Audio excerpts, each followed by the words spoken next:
नमस्ते. मी सायली घरोघरी रुचिरा या चॅनलवरती तुमचं खूप खूप स्वागत आहे. तर आज आपण ना कडाकणी बनवणार आहोत. तर हे कडाकणी कसं नवरात्रीमध्ये प्रत्येकाच्या घरी केलं जातं, जिथे उपवास धरला जातो त्यांच्या घरी हे केले जातात. तर चला तर मग आता आपण सुरुवात करूया. काय काय साहित्य घेतलंय ते तुम्हाला मी दाखवते. तर इथं मी कोणकोणते साहित्य घेतलंय ते तुम्हाला मी दाखवते. एक वाटी मी मैदा घेतलाय. तुम्ही मैद्याच्या ऐवजी तुम्ही गव्हाचं पीठही वापरू शकता. इथे मी अर्धा वाटी हा रवा घेतलाय. रवा हा मी मिक्सरला लावून घेतलेला आहे बारीक करून. त्यानंतर अर्धा वाटी साखर घेतली आहे, पिठी साखर. त्यानंतर इथे पाणी घेतलेलं आहे आणि चवीप्रमाणे आपण मीठ घालणार आहोत. तर हे एवढं साहित्य आपलं हे कडाकणीसाठी लागणार आहे. आपण जी साखर घेतली आहे ना त्याच्यामध्ये आपण पाणी घालून घ्यायचं पहिल्यांदा. आता आपण हे ताट घेतलेलं आहे कडाकणीचं पीठ मळण्यासाठी. तर पहिल्यांदा मी इथे मैदा घेणार आहे.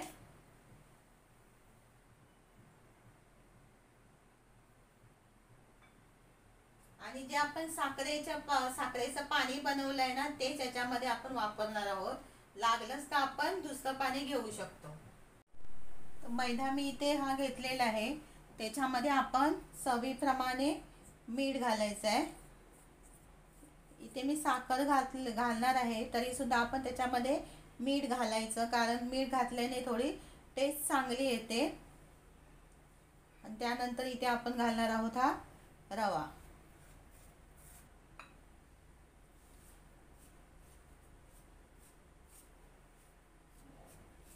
आता मी याच्यामध्ये ना तेल घालणार आहे.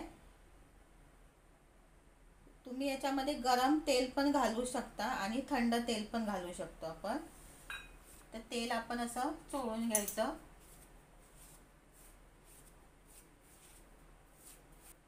आता आपण हे साखरेचं पाणी घालून पीठ मळून घ्यायचं आहे.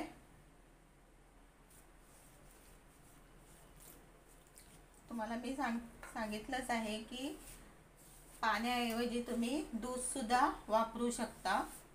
पाणी एकदम घालायचं नाही, थोडं थोडं घालायचं जसं आपल्याला लागेल तसं. तर मी 1 ग्लास घेतलेलं होतं ना त्याच्यातलं अर्धापेक्षा कमीच आपल्याला इथे पाणी लागलेलं आहे.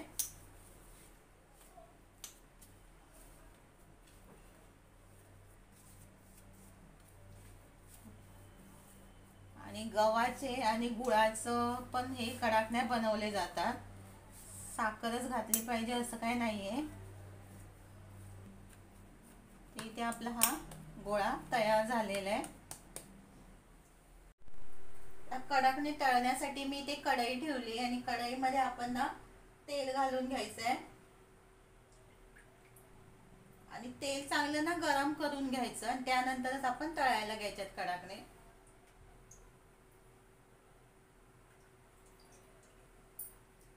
इथे तेल गरम होईपर्यंत आपण कडाकणी लाटून घेऊया पहिल्यांदा. तर आता मी इथे पळीपाट घेतलाय. आता ही आपण लाटून घ्यायचं आहे कडाकणी. जेवढी साईज पाहिजे असेल त्याप्रमाणे आपण गोळा घ्यायचा.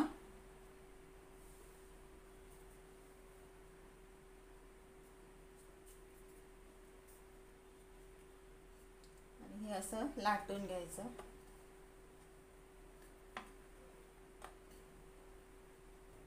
पातळ एकदम अशी लाटून घ्यायची आहे.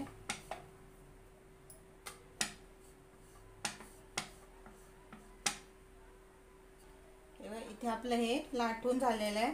आता आपण हे चाकू घेतलेला आहे. चाकूने असं मधी मधी चीर पाडायचा.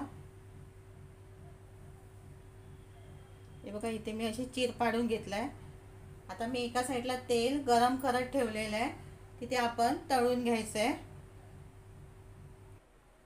आता इथे आपलं हे तेल गरम झालेलं आहे. आता आपण कडाकणी तळायला घेऊया.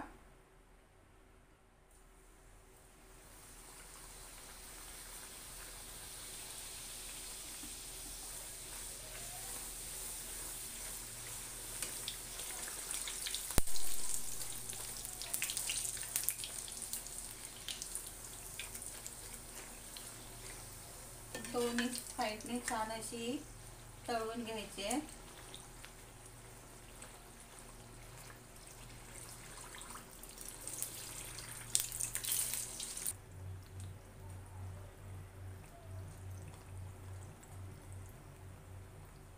तर आता ही कडाकणी आपली तळून झालेली आहे. आता आपण ही काढून घेऊया. हे बघा, खूप छान असा कलर पण आलेला आहे आणि दिसायला पण खूप छान अशी दिसते. असेच आपण दुसरे पण करून घेऊया.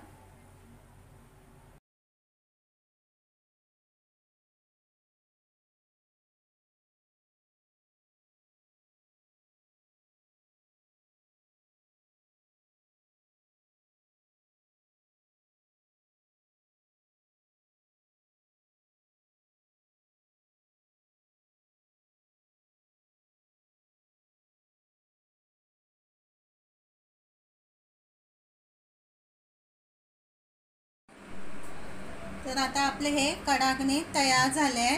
तुम्हाला ही रेसिपी कशी वाटली ती कमेंट करून सांगा आणि आवडली असेल तर लाईक, शेअर आणि सबस्क्राईब करायला विसरू नका.